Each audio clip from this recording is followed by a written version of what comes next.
Assalamualaikum warahmatullahi wabarakatuh. Perkenalkan, nama saya Evi Wiranti. Di sini saya akan coba memberikan tutorial bagaimana cara pembuatan peta densitas kelurusan. Sebelumnya, kita buka terlebih dahulu dari aplikasi ArcGIS-nya. Kemudian,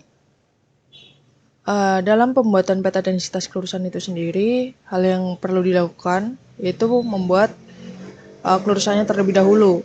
Di sini saya menggunakan kelurusan lembah. Kelurusan ini saya buat dari penampakan dari hillsetnya seperti ini. Setelah dibuat kelurusannya, selanjutnya kita lanjutkan untuk pembuatan peta densitas. Bagaimana caranya? Cara yang pertama yaitu kita buka ArcToolbox. Setelah itu dari ArcToolbox ini kita ke Spatial Analysis Tools, kemudian ke Density, dan di sini kita gunakan yang kernel density. Kita klik 2 kali. Selanjutnya kita drag di SAP kelurusannya. Kita drag di bagian input point or polyline features. Dan setelah itu di bagian populasi field kita pilih none. Di output rasternya kita pilih folder penyimpanan. Kita beri nama, selanjutnya kita save. Selanjutnya langsung kita OK. Kita tunggu prosesnya. Ini prosesnya nanti akan muncul. Nah, nanti akan muncul notif seperti ini. Setelah kernel density ini selesai, kemudian kita lanjutkan untuk reclassify. Kita kelaskan berdasarkan acuan yang kita gunakan. Dan di sini saya menggunakan acuan dari Egy Erzagian dan kawan-kawan tahun 2023 yang dimana menggunakan 5 kelas di sini. Dan di sini saya menggunakan acuan tersebut. Selanjutnya balik lagi ke sini. Selanjutnya kembali ke ArcToolbox. Kemudian ke Spatial Analysis Tools. Dan di sini kita pilih ke bagian reclass. Di sini ada reclassify, kita klik 2 kali. Dan di bagian input raster, kita gunakan SAP yang baru saja kita buat. Kita drag saja, dan akan muncul seperti ini. Karena tadi di acuan yang saya gunakan membaginya menjadi 5 kelas, maka di bagian classify ini, kita klik, terus menggunakan metode natural bridging karena itu akan bagi secara natural, tuh, secara otomatis. Kelasnya kita bagi 5. Dan tadi di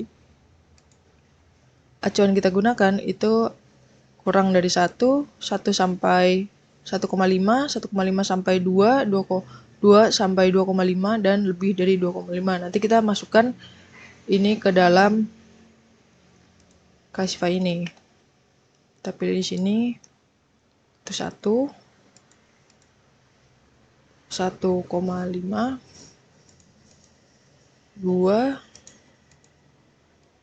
2,5, dan yang terakhir ini karena di kelas yang kelima itu lebih dari 2,5, kita biarkan di 6 karena maksimum dari data kita yaitu 6 sekian. Kita biarkan. Selanjutnya kita OK. Kemudian kita pilih di output rasternya, kita pilih folder, kita beri nama reclass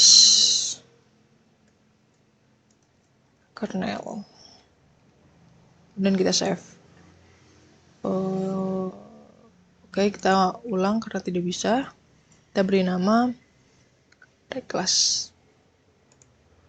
Nah, selanjutnya kita oke. Dan kita tunggu prosesnya. Dan jika selesai, nanti akan muncul notifikasi seperti ini.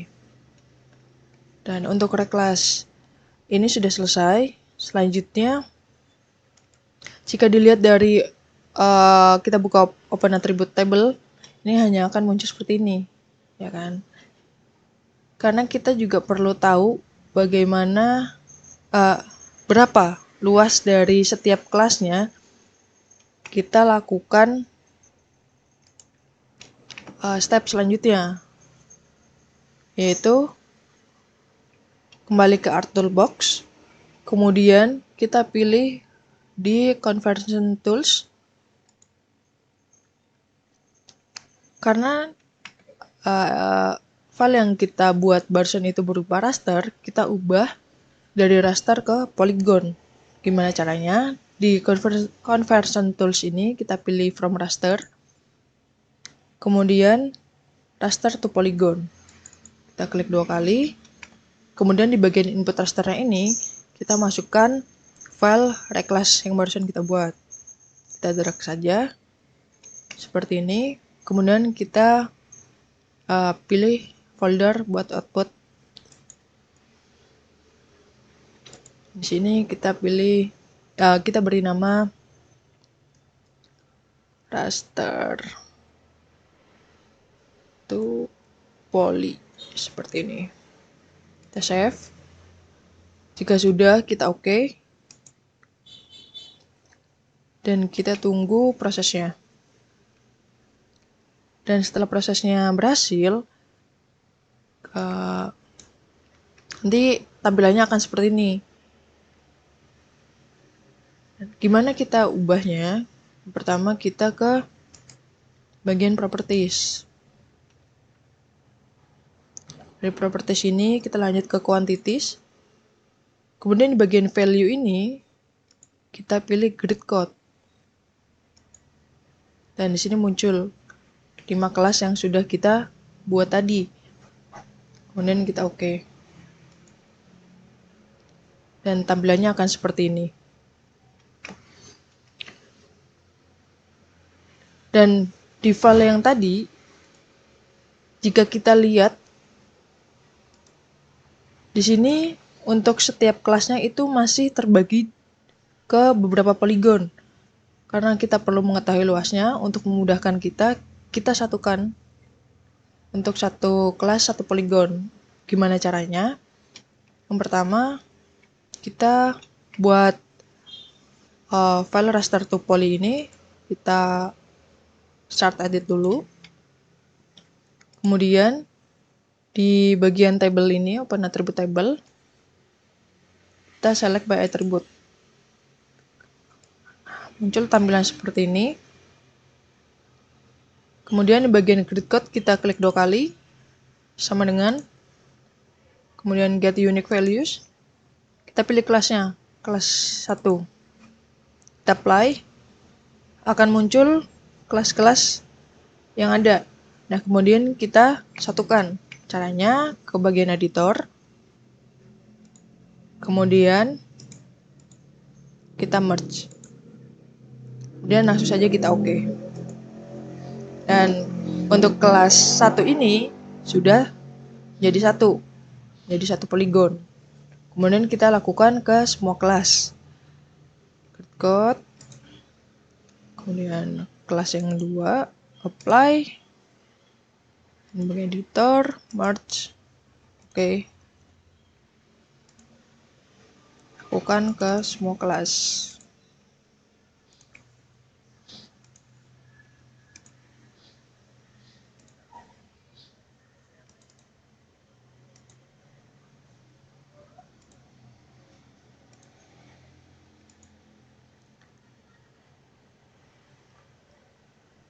Nah, kemudian jika sudah disatukan seperti ini, sini kan kelas 1 udah jadi satu poligon, dan kelas lainnya pun begitu. Oke. Di bagian select by attribute ini kita close saja. Kemudian kita stop edit.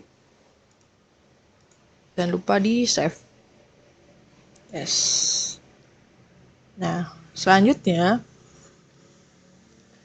setelah kita kelompokkan kelasnya jadi satu poligon ini, kita bisa mengetahui luasnya dengan cara yaitu di bagian atribut table ini kita klik table option, kemudian add field, dan kita di sini ketik namanya luas.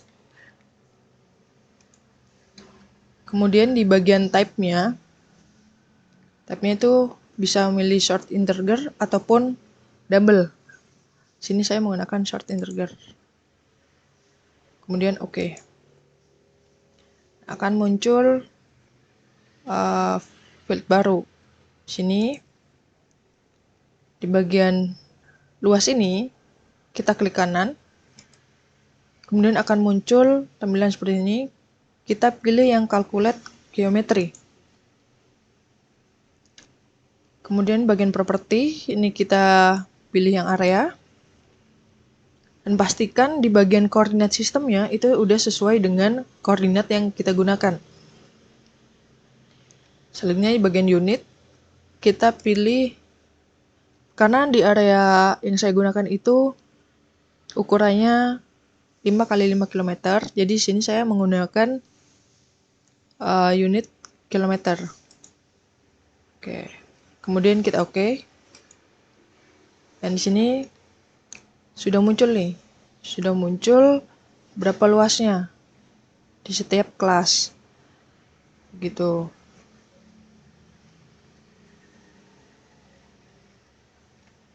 Mungkin cukup sekian tutorial dari saya.